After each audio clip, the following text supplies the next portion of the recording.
All right, I think we're about to get started here. Just a heads up, because we are recording, this is the first time we're recording one of our events. Just a heads up to everyone to make sure to actually pass the mics along and to speak loudly to it so we can actually register that crisp sound. Yeah, and as per tradition, we're going to start with land acknowledgement. So we should respectfully acknowledge that we're holding this event on Treaty 6 territory, which is a home and traditional gathering place for many diverse indigenous peoples, including and not limited to the Cree, Blackfoot, Métis, Iroquois, Dene, Ojibwe, Saulteaux, Anishinaabe, and Nakota Sioux communities. We should not take this lightly, and I'm going to stress this here, especially in this discussion about philosophy. There is a tendency in land acknowledgements being done in passing as empty formal gestures. And in the considerations and discussions we're going to be having today, the very place in which we stand may remain with us the rest of the way. Reason can't quite transcend colonialism quite easily. So if we're not going to pretend as if the implications of colonial structures could be transcended by some mere philosophical act, I think we can start on that note, this sort of roast of philosophy. Yeah, so I'm Simone Medina Polo. I'm the lead coordinator for SMFIO, and I'm going to be one of your moderators today. And yes, I do have philosophy credentials. You can pester me about that later. I'm Soyoung Yu. I'm the organizer of Underrepresented Genders and Philosophy at the U of A. I'm currently, unfortunately, a philosophy major, and my area of specialization is in ancient Greek philosophy. Nice. All right. Oh yeah, the introduction, right? We have a thing. Okay, so there is an ongoing crisis in what constitutes philosophy. For philosophy is failing to meet demands from all places, as well as succumbing to exclusionary tendencies that render it stale. The academization of philosophy, particularly in North America and Anglo-spheres, have brought about a deadlock in what constitutes like a true philosophy, or even like thought proper, to the extent that an incumbent, excluded excess is dismissed as non-essential to philosophy. Now the challenge pertains whether the philosopher can sell us on the product truth, or whether there is anything truly exclusive to philosophical truth that is not available to non-philosophers and everyday engagements. The challenge at hand also stands between a still dogmatic return to cultural relativism and the impossibility of challenging one's mind, as opposed to anti-philosophy as ascribing of universal philosophical values to certain already existing ordinary practices. So we ask, what is the place of non-philosophers and lay people in philosophy today? We cannot reduce those excluded from traditional philosophical discourse to the margins, as this exclusion is plastered with excesses from everywhere. So like race, gender, sexuality, ability, class, and is treated as non-essential. The goal of the series, Why is Philosophy So Exclusive?, seeks to explore this question and calls to move away from traditional philosophical and academic discourses, as opposed to traditional and academic philosophical discourse that thrives through a principle declaring that one must commit sufficient philosophy to philosophize. We hold that we always already have everything we need in order to philosophize. Whereas before, philosophy was traditionally conceived as an overcoming of limits and the ordinary, today we call for a return to the ordinary in order to relieve truth from its privatization. Right, so that's the note in which we're starting. Yeah, so how can we relieve truth from its privatization? And I think the way of getting started with this is probably starting to ask some of the questions. And the first is just asking to your interlocutors, first of all, foremost, if each of you could tell us a little bit about yourselves and what relationship you have with philosophy. And this can be either in academic terms, your personal life experience, how is it that it has come to you in very different respects? Yeah. So we can probably start with you, Abdul, if you feel up to it. Yeah, sure. Hi, I'm Abdul. Oh, that is loud. It's weird hearing your own voice. Hi, I'm Abdul. I'm a photojournalist and filmmaker. I'm also a university dropout. My major was film production. So, I mean, my relationship to philosophy is not academic, right? But within the arts, and particularly the ethics of the arts, the sphere of the arts, and in particular my own writing, there is sort of a deep ethical and philosophical relationship between the work I do and the philosophy that constructs it. Also, very politically engaged, a lot of political philosophy. I would say I'm not, academically trained again, but it's stuff that I've read, it's stuff that I engage with, and stuff that I apply into my art and the work that I do, if that makes any sort of sense. So that's kind of my relationship to philosophy, and then also as a person of color. There's been a history of experience of seeing people use philosophy as a way to like marginalize and sort of trap you in certain modes of being and the ways that you act, behave, and all that sorts of stuff, and use it as a form of justification, right? Yeah. Oh, yeah. Cool, thanks. My name's Will. My relationship to philosophy. I really love philosophy quite a bit, actually. One of my great loves in life. It's been done multiple different ways throughout my life, academically, non-academically, through sport, through comedy, all sorts of things. I have a very broad definition of what philosophy could possibly be, which we might get into a little bit later, but my relationship to philosophy has been mostly a very loving one. However, it can be quite difficult at times. As I was talking with a friend back there, I think in order sometimes when to do philosophy, it really hurts your heart. Sometimes if you haven't closed a book after reading a philosophical book or any book in that way and cried, maybe, I don't know, for me that's always kind of what philosophy's been about. Like I would sit in class and I'd learn about these great people, and I remember every single semester I'd start and I'd be in class and I would tear up because I'd be so stoked to learn about these guys. So philosophy and I have always had a really great relationship, but also she likes to stab me every once in a while. Sophia. Philosophia, come on.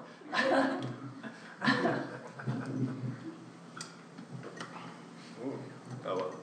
Hey, I'm Jonah. I'm an undergraduate at the U of A studying philosophy. I'm also the co-founder, along with Soyoung, of this fledgling organization called Minorities in Philosophy, U Alberta. So it's a chapter of an international organization that's about solving or approaching some of these problems that we'll be talking about later in the afternoon, I'm sure. So I first got into philosophy because when I was 13, probably this tall, I went to UE Camp, a Philosophy for Children day camp at the U of A, yeah.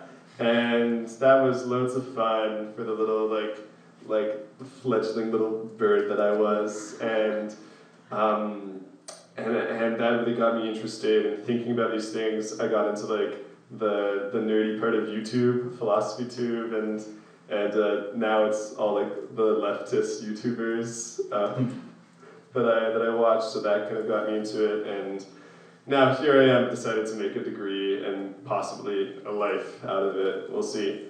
And yeah, so that, similar to Will, philosophy, I love philosophy, but philosophy is a problematic fave. So, yeah.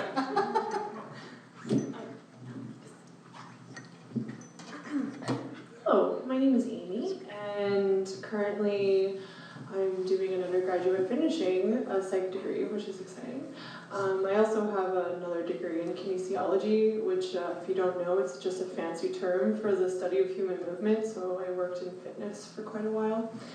And I got into philosophy really young. I remember being 3 years old, and I lived on an acreage, walking in the grass and noticing all the colors and being like, how did I get here and why? And I remember asking people lots of questions, or my mom, for instance, that question, and I was never satisfied with the answer that I got. It was always underwhelming. So ever since I was a child, I guess I was just very introspective, asking lots of questions. So, and in terms of philosophy and my relationship to it, it's been rarely academic. I've taken sport ethics, which which wasn't taught extremely well. The person who taught that class was very Christian, and basically the standard of goodness was God, and that's what we learned in that sport ethics class. Fantastic. Yeah, I remember having to write basically sports ethics. Why? Sports be like. Yeah, in sport, why? But yeah, anyway, so that was my first academic class in a philosophy type of a class. So that was really interesting. And then I went back to psychology and was very focused on the scientific method because we are very interested in that in terms of psychopathology. But then you're always missing something by just focusing on the scientific method, so I tried to branch out in my own little ways in philosophy, so here I am. And yeah, so my relationship is mixed, some great things, some bad things, but yeah. Sweet. Yeah, so Jan, would you be up to say something about ourselves, maybe? Just to kind of frame a little bit of who is asking these questions. Yeah, would you mind going for it first? Do you want to go first? Go first. I no longer call myself a philosopher, honestly. I've been using the term non-philosophy and anti-philosophy to engage with philosophy. I pretty much operate on the terms that the first thing that impelled us to philosophy, whatever drive, whatever force was that, a lot of the work of philosophy is trying to recollect that, trying to recapture that sort of lost moment. And I find that philosophy is always determining too much what that looks like and always failing at that.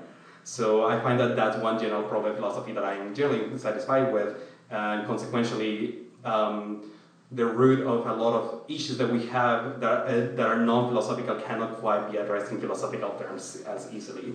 Philosophy may be a way of reframing models of thinking and the way we navigate the world, but it's not necessarily something that prepares us completely for confrontations with the world. So I'm at this point where, like, sure, I'll read that philosophy, but I'm pretty over it. Yeah. I'm psychoanalysis gang, so what's up? I got into philosophy out of spite of my father. Oh, that's a mood though. So what happened was, when I was choosing like what program that I wanted to go into university, I was choosing women's and gender studies, which is my current minor, and philosophy, and I was debating like which one to choose as my like major. And I was talking to my dad about it, and then he was like, "Oh, but like girls aren't." Oh no. Okay. Oh. But okay, wait. Let me give you a background context. So Korea is very, very, very paternal and very heteronormative, and like the gender dichotomy is very, very, very evident, and like it's very embedded into our daily life and culture. So, and him being, he went to engineering, and he works in the field of IT. So like the people that he works with is barely like no one's ever been. And basically what he said was, oh, you have to be good in math to do philosophy, but women aren't good at math. And I was like, okay, fuck you. So I got it, that's how I got into philosophy, and I absolutely actually hated it in the first year. I was like, this is not what I like wanted, I guess. So then I switched back to women's and gender studies as my major, but then I took an ancient Greek course with my favorite prof, Phil Corgum. He teaches at the U of A. It's a dream. He's really amazing. It's up to you. And oh no. And then I fell in love with ancient Greek philosophy, and I loved talking shit about Plato and Aristotle. So that's the relationship that I have with philosophy currently. So it sounds like we are all looking to talk a little bit of shit tonight. That's the impression I'm getting. Yeah, I think we can start moving on into the next segment of questions, and maybe it would be fun to try to deal with this just as a dialogue with each other over what it is. So, and we may talk around each other a little bit, but let's just try to pay attention to who is saying what. The question to kind of start framing this problem a little bit more so is, what counts as philosophy? Who is a philosopher? Where do we find philosophy? And what do we do when we do philosophy? And I'll just give a quick example of how you can answer these questions. And I think this is a bad way of answering it that I'm just going to do. The first one is that what counts in philosophy is the canon of philosophy, The second one, that that a lot of philosophers can say philosopher, but if they don't do logic, they don't count. So Nietzsche is not a philosopher, and occasionally Plato won't be a philosopher, and occasionally someone else won't be a philosopher. And then we have, where do we find philosophy? Well, the university, I guess. And what do we do when we do philosophy? Well, I'm just wondering about some things that are harmless. So, have at it. What do you think about philosophy? You stole my answer. Oh no! Just kidding. Yeah. Guess it's you, Jonah. Oh no. You said something, so you're in there now. Yeah, so I've been thinking a lot about these questions recently because, that's philosophy, folks. But also because I've been reflecting on like how the canon in philosophy, the established norms are that, okay, you start with Plato and then you like jump to Aristotle and then you take like a big jump to Kant, or like Descartes and then Kant, and now here we are. But there have been philosophical traditions, both textual and oral, throughout the world in various cultures across time, across history, and across geography and cultures. And this is jumping ahead of actually answering the question. But what I think is a big problem in philosophy today is that we've set the canon as it is, and there isn't dynamism in the canon, when really for much of like philosophical history in Europe and China and India, the canon was changing. The very idea of what the history of philosophy was in continual debate as people were trying to develop new ideas of what philosophy could be and what programs of knowledge could be within philosophy. So all that said, what I think philosophy is, and I'm borrowing from this cool book I just read, that, actually I'm just going to quote it. So okay, I'm really jumping. I'm going extra today here, folks, but... What's the book? Oh, yes. Thanks, Soya. So this, like $20 on Amazon, I think. It's Taking Back Philosophy, a Multicultural Manifesto. So it's by a Confucian studies scholar who really wants us to like stop philosophy from sucking a bit, and to move towards like a revision of how we think about the history of philosophy and what philosophy can be today by widening the canon and our education to be multicultural, and to engage with non-Western traditions. And so for him, he presents philosophy as it's dialogue about questions that are important to us, but that we disagree about the method of solving, where importance gets its sense from having to do with what matters in our lives, or what we care about in our lives. So all that to say, philosophy is like thinking hard with other people about things that we care about. That's it.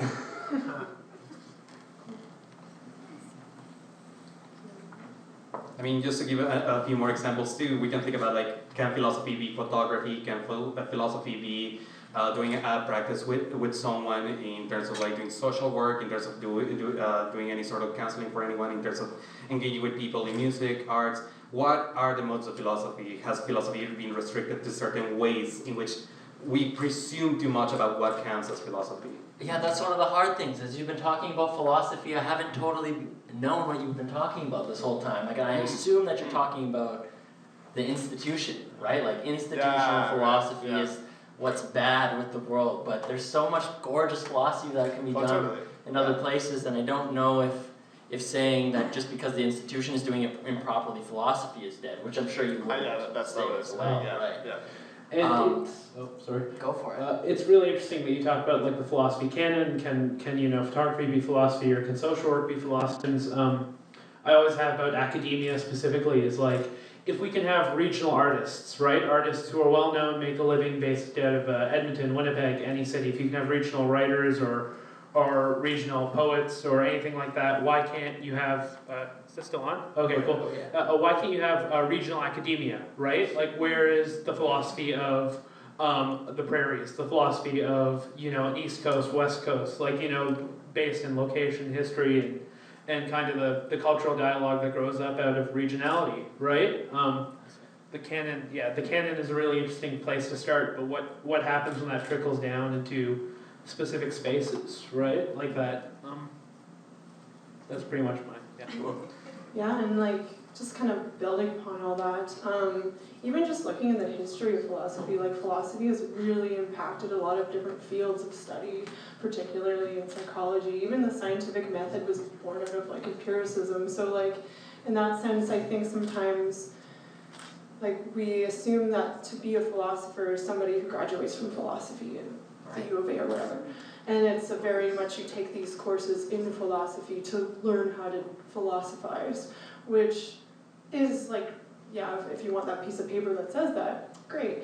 But it's also a lot of our fields, like I said, of study, like especially psychology, especially, which pretty much everything has been informed by philosophers at some point in time. So, and I think in that sense we take that for granted as well when we're in different fields. Like you always see like scientists laughing at philosophy, like they just do like fluffy thinking stuff, but their fields are usually shaped by philosophical thinking to some degree. So I think in that sense, like anyone and everything can essentially be philosophy if you think about it that way. Yeah, I can maybe elaborate a little bit on what was said in the introduction too and why this question matters in this way. Philosophy, through a lot of the Greek tradition up to modernity, has been defined by senses of overcoming. So you can have pretty mundane images of like sages overcoming the like everyday world to see some higher truth that is accessible only through this very specific way. Almost like you have to sufficiently philosophize to arrive at this truth, God, whatnot that fills that spot. The question I've been seeing, and particularly why I turn towards things like anti-philosophy or interventions on philosophy and what counts as philosophy is particularly, in principle, I should be able to explain any thinker, and I tried this particularly with Hegel, out of a cigarette butt in the parking lot in this venue. Ideally, if truth is in the world, you should be able to ostensibly take something around you and demonstrate that truth with it. And that's why we are framing this question, can philosophy be in the everyday? I would argue that it already is. The problem with us, especially because we have filtered and delimited what counts as philosophy, is that we have trouble realizing the spirit of philosophy in the world, actually. Yeah, that's really gorgeous. Philosophy is being able to demonstrate a truth, right? Like determining its meaning through its truth. Yeah, like it's the funny word realization is really funny. Because whenever I think about it, I come across this weird train of thought where realizing is literally just noticing that something was already there. That everything you need is already with you. That you don't need, like I could burn all my books. I could burn my books of Hegel. And this is a reference to Star Wars The Last Jedi, by the way. I could burn all the text of the Jedi and I'd still be able to find its truth somewhere out there. I mean, you feel me? And like that's philosophy speaking its piece through The Last Jedi, I guess. So There's worse films to like express your philosophy through, to be honest. Last Jedi slaps. Hot takes about The Last Jedi, that's actually the event now. That is so good. Actually, yeah, Ryan Johnson is the greatest philosopher of our time. Yeah, that's on video now. Yeah, I want to go back to Abdul's point or suggestion about having like regionalization and philosophy, because this is a half-baked thought for now, but it strikes me that like throughout much of philosophical history, particularly like in political philosophy, philosophers, and we can talk about who philosophers are as well, have been approaching philosophical questioning with very specific localized concerns in mind. Like John Rawls was trying to like find a way to actually defend American liberalism, for instance, to choose one spicy example.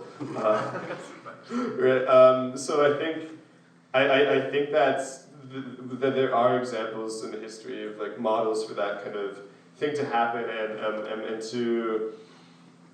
I think it really speaks to a wider problem in academia in general, not just in philosophy, where we have academic institutions that are really part of an international order of like international academic journals, then you fly out to conferences and come back and that kind of thing.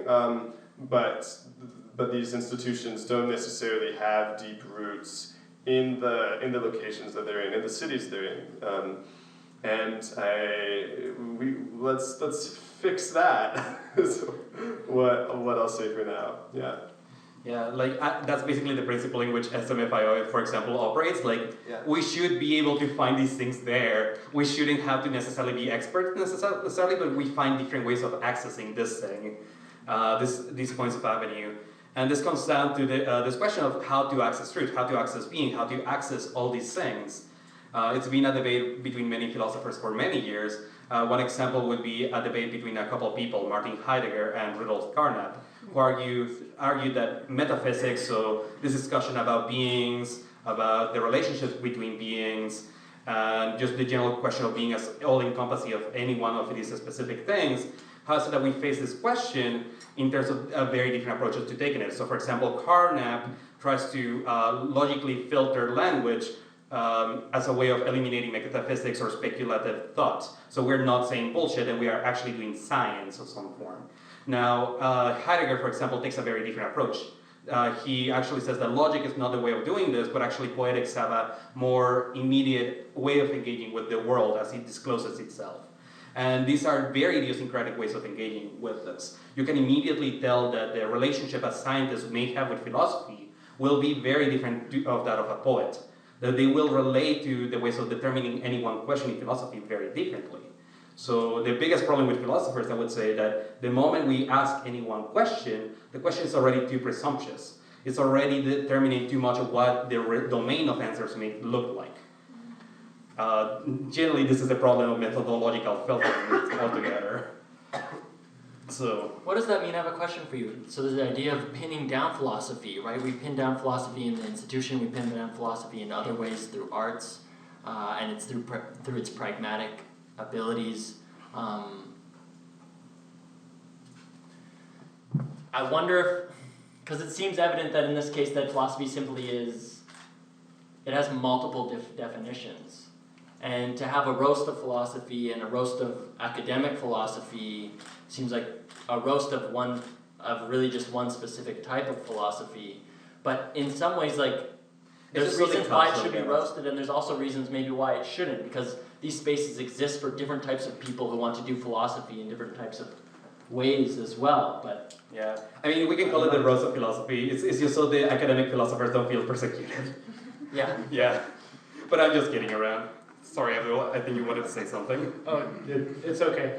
I mean, I think, we talk about philosophy, and especially we describe, right, the philosophy we're talking about is this sort of codified, academic, very exclusionary, very white, oftentimes very privileged kind of philosophy, right? I would like to pose a question to everyone else on the panel is, would you consider the wisdom of a cultural elder or a cultural elder who dispenses wisdom to be a philosopher? Right? We talk about regionality and stuff like that. Would you consider, someone with more experience who's talking about the way things should be done from the way that they've lived it to be a form of philosophy? Is that as valid as any sort of academic study of philosophy? Right?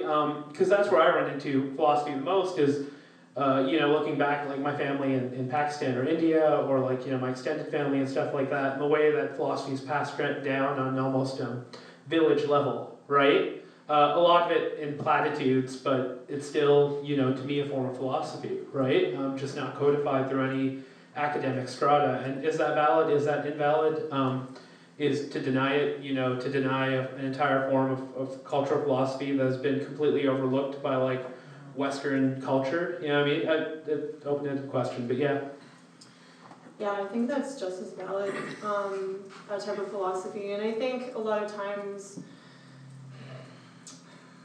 especially in Western culture, we put a lot of value on academic philosophy more than that passed down knowledge that has just as much validity and just as much use and just as much, what's the word I'm looking for, fulfillment, I suppose, rather than like you read a book, you study for your midterm, you write a cool paper, and then you go to a conference. But we tend to, in like our Western society, put more value on that because it progresses a society in some way, or you're using that knowledge to progress others in some way, and that's a pretty negative aspect of it, because even then, like, as somebody who has written a thesis in like an undergrad setting, it's always like, what are you going to do to progress the science forward? It's always about what can you do to progress it, rather than learn more about your culture, or learn more about the environment, or your family, or yourself. So it's not so much a self-actualization sort of process, it's more of like a progression. And Like a distancing or alienation sounds like. yeah. Like you don't get to look at what you're coming from, you're only distancing yourself from it further. It's almost what it's demanding you to do. Mm-hmm. Yeah. Yeah, and that's a big problem that happens with the consequence exchanges of like the current mode of production. Thanks, capitalism. Yeah. Shout out.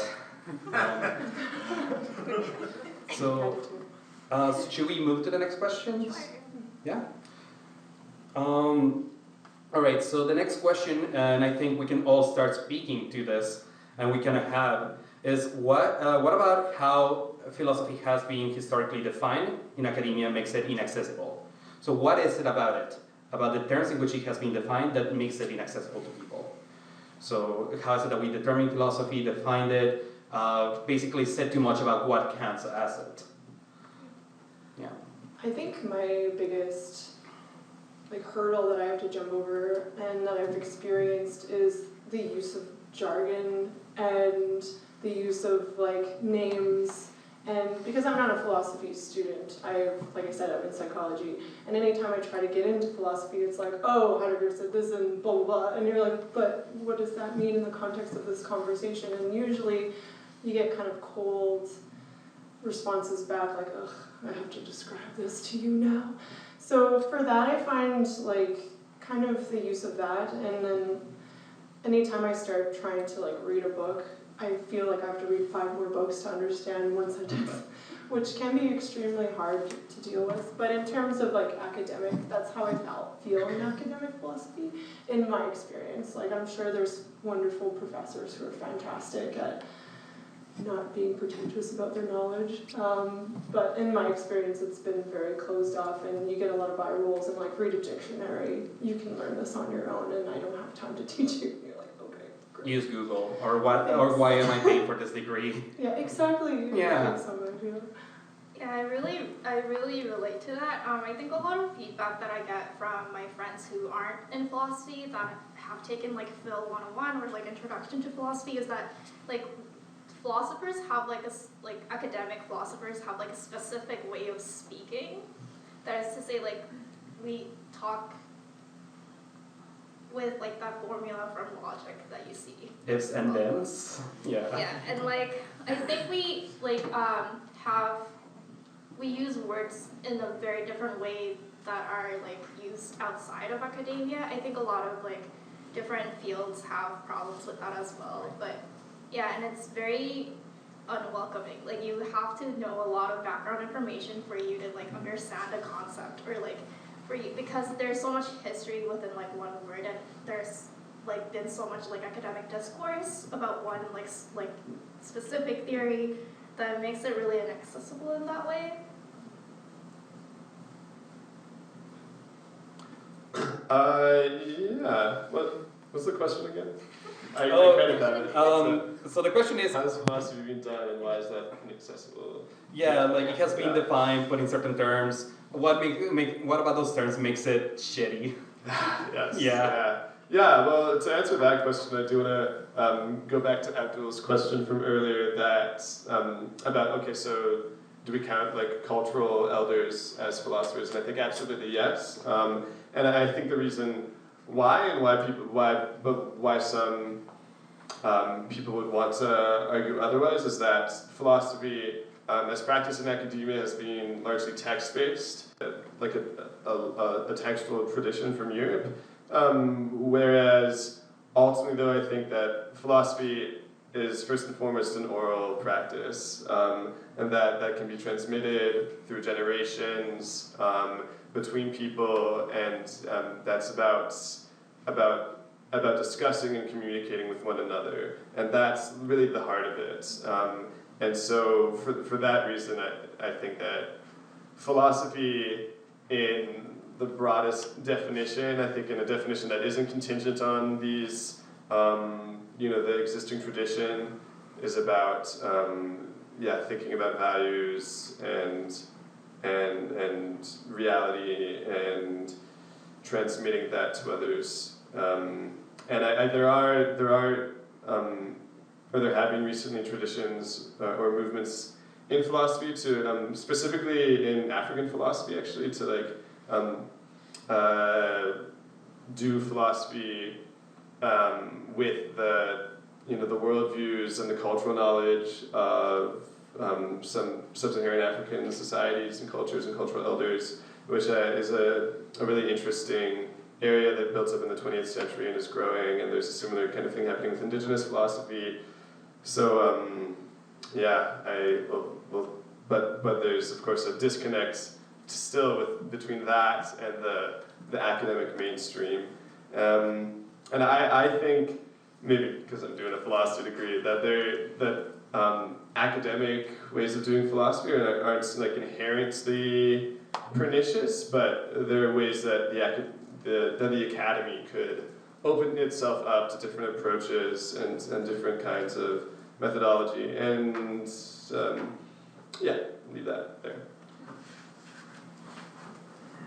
Nice. I don't have really, this question was super hard for me, so I'm only going to add a little bit to what he said before. There's an individual, Leo, I think it's Leo Strauss, and he talks about, he said that there's an interesting thing within academia, because you have people who are called philosophers, but they're more often scholars than they are philosophers. So what did we lose here when you have an individual who's a scholar and not a philosopher? The distinction, there seems to be some free thought, and this has been sort of riddled throughout the whole of this conversation. It's like, where can we include more people and more ideas and more culture and more history within this discipline?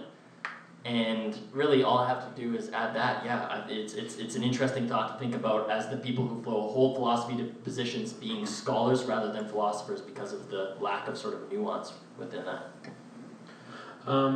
I think, academic philosophy in general is a field that's extremely defined by an abundance of gatekeepers, right? Those gatekeepers aren't even necessarily people, they tend to be books, cultural items, things like that, right? And it's very much, especially in like conversation with philosophy majors, a game of one-upsmanship. You know what I mean? Like there is this sort of this competition to see who can do the best interpretation of that canon, right? How much better someone is than you at interpreting, one of the old Greeks. You know what I mean? Stuff like that. It's also interesting that you bring up this sort of distance between scholarship and philosophy, and in particular African philosophy.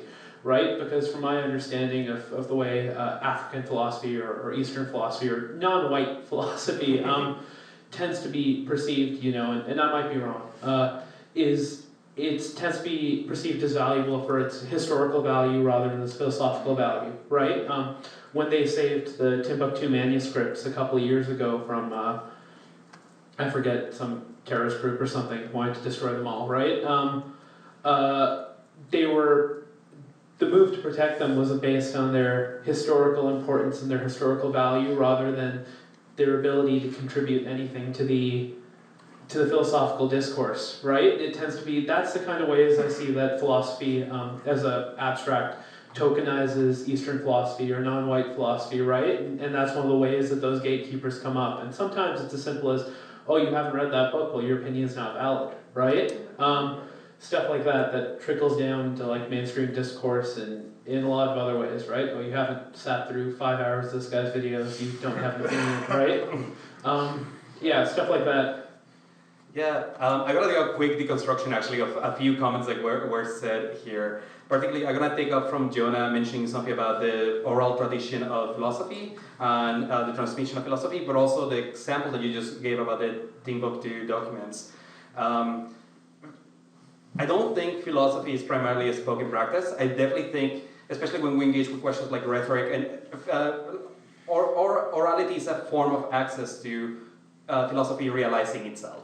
But I want to bring writing into consideration, particularly because I think it's very important, especially in this question of transmission, to engage with archives, with written pieces, with traces of history. This is what Jacques Derrida was very interested in terms of deconstruction, engaging with basically how is it that signs stand for things that could be lost.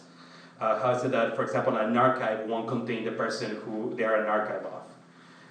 And that's an issue we're going to consistently deal with, I think. Engaging with those access points of what our considerations are, and how is it that we can come to recognize the passing traces of what has come before. I think oral traditions are really interesting ways in which those traditions get passed down and transformed, as it has historically happened with various world religions. But I think writing is also worth really bringing into consideration, especially in this modern age that is going through a Gutenberg revolution of massive proportions to the point of the internet, where we're seeing traces of life everywhere, but it's almost inhuman life at this point too. So it's interesting engaging with this question of how philosophy has become inaccessible in a lot of different counts. In terms of it's not accessible, it's not accessible by gatekeeping academia that builds a lot of different barriers and definitions of what philosophy is. That the locations of truth are usually just the university, so things like elders or everyday life, like even a cigarette butt outside sewing machine factory, it's not considered of philosophical value anymore, I guess. And I guess we're just pestered with problems. Jesus. There's a great scene, and if anyone's seen the movie 2 or 3 Things I Know About Her, like the Jean-Luc Godard film, which is his like screed against modern capitalism, right? Where he takes what would seem like a cliche, like a facile token of a coffee cup, and he presents this entire idea of, you can contain the entire universe in the coffee cup, right? And it reminds me a lot of like the cigarette butt analogy, because if you can't use, the poetry of everyday life to justify your existence for being, is everything else just, elitism? Like, I think that's a worthwhile question to ask, right? And my proposal personally is a cigarette butt can certainly get the dialectic emotion. We're in Norway, man. We can start moving into the last question, and I think we can start wrapping it up. We're gonna have a 10-minute break for people to go smoke, and then go back to the Q&A. So the last question is, okay, let me read over here. So what makes something count as philosophy that isn't already present in how people think? For example, there's a lot of really well-read types in our communities. It seems like, I would imagine, like people being well-read in a lot of different things. So why does philosophy have this privileged position as inaccessible? Is it actually accessible, just not treated as philosophy? Like if we don't call it philosophy, is it more easy for us to get to? Hopefully the question makes sense. I can try to reframe it a little bit. You want to go right off the bat? Yeah, I guess so. So I want to talk a bit about my time working at URI-Camp before it shut down, RIP. It's to kind of approach an answer to this question rather than outright answering it, because a philosopher wouldn't do that. URI-Camp lasted for 10 years. It was a day camp at the U of A where I discovered philosophy, as I said at the start, and then later on I was a volunteer and then on staff, so I was a real URI-Camp diehard, I guess. The methodology was, the goal was to do philosophy with children. And the methodology started with, you have a prompt, a stimulus, that's kind of like a child's game or craft, but with some kind of philosophical bent, and then we move into having the kids come together and brainstorm questions that they want to ask with an answer together that were inspired by that game, and then they vote on the question, which they have to argue about what questions to even ask, and then finally to have a discussion where it's in a circle, and to speak, you put your 2 fingers in if it's a response, 1 finger if it's a new idea, and then the kids would choose who gets to speak next. That's a highly detailed overview of it, but what I found really valuable about it was seeing very young children, I was mainly working with ages 5 to 9, like have these insightful thoughts and anticipate objections or like critique each other, but in this very like collegial way, and have like philosophical dialogue, and echo the thoughts that we can read in dusty old books in the library. But they're just kids, just doing it, and they didn't have the vocabulary that you have when you get grown, to posture about it.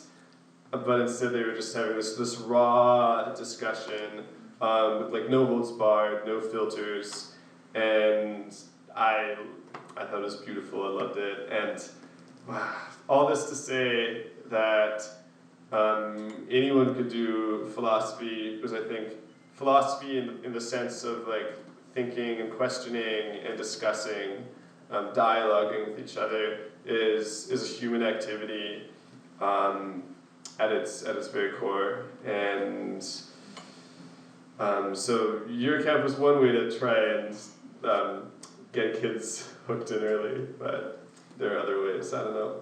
Yeah. Jonah, would you call those kids, I know anyone can do philosophy, but would you call those kids philosophers, just in curiosity?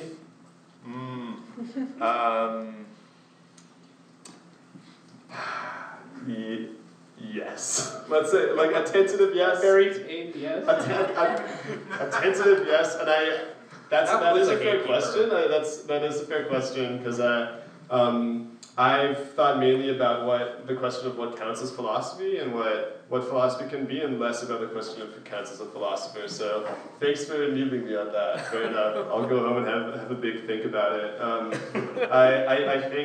I think it depends on what kind of specific sense of the word you have, and I think you can draw an analogy maybe to other disciplines that lots of people engage in, but also people do it as a profession. So like to be a writer, for instance, I'm not sure if everyone who like writes, which is most people today, at least in our culture, would think of themselves as a writer, because there are different kinds of like commitments to doing something as a vocation. So I'm not sure. I think if those kids would think of themselves as philosophers, then I'd say that I'd take their word for it. But that's something I've got to think about. Thank you. Yeah.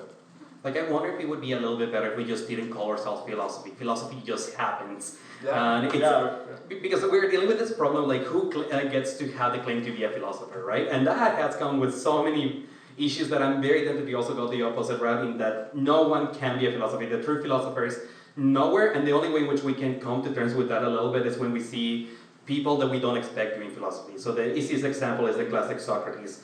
Ugly motherfucker who is pissing off everyone in Greece.